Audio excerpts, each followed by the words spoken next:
Welcome back. The Sioux Falls Storm are coming off a win over the Nebraska Danger from last Saturday, and head coach Kurtiss Riggs has stopped by our studio to break down last weekend's game as well as give us a look of what to expect as the regular season comes to a close. Coach Riggs is with our Elena Lanson. Elena? All right, thanks, Kelly, and thank you, Coach Riggs, so much for being here with us today. You're coming off of a win at home against the Danger. What are you guys most proud of, and what did you execute the best this weekend? That's a good question. I would say a win.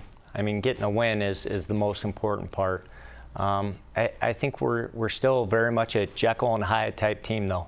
At times, first quarter, we look really good, and third quarter, I mean, we're hanging on. And I think the start was a really good thing for us, but we've got to find a way to play 4 complete quarters, though.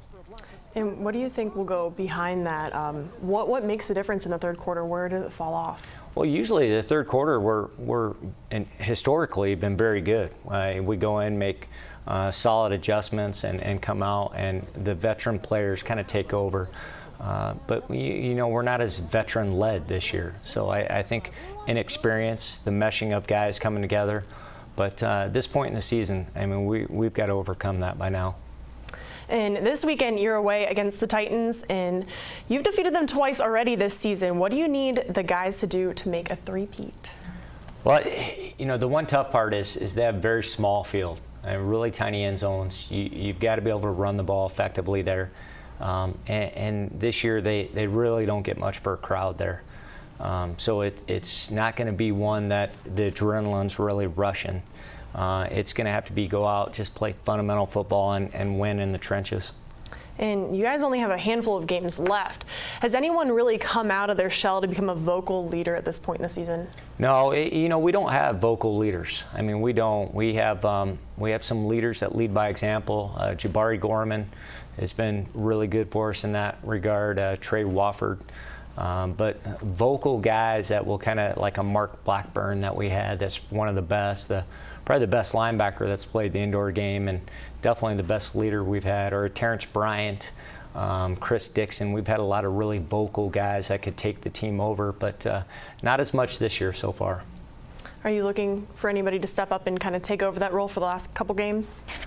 You would hope so, but it's something you just can't force. I mean, it's like a receiver diving for a football. I mean, you just can't coach that, and you can't just do it. It just instinctively happens, and I think that's where leadership also is in that same realm. And if we get someone new in that maybe has that quality, otherwise it's going to be guys just going out and doing their job and playing together.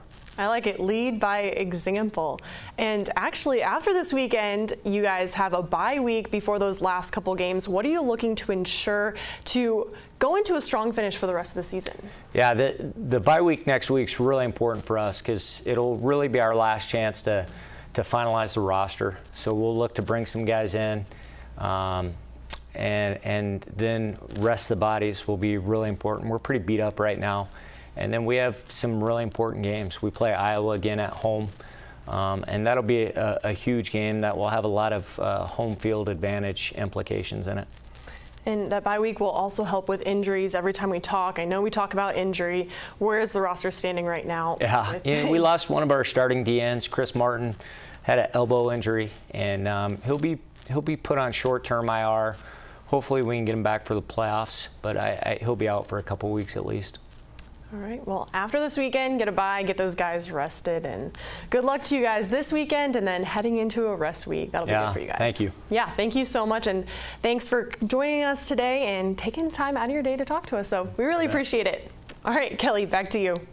Great stuff. Thank you so much, Elena. The Storm only have 4 more games left in the regular season, as they mentioned. 2 at home, 2 on the road, including tomorrow's matchup in Cedar Rapids. However, the final 2 regular season games will be at home in the Storm Shelter. June 8th against the Iowa Barnstormers and June 16th against Green Bay. Best of luck to Coach Riggs and his team. That is all the time we have for today. Thank you so much for watching, and we'll see you tomorrow.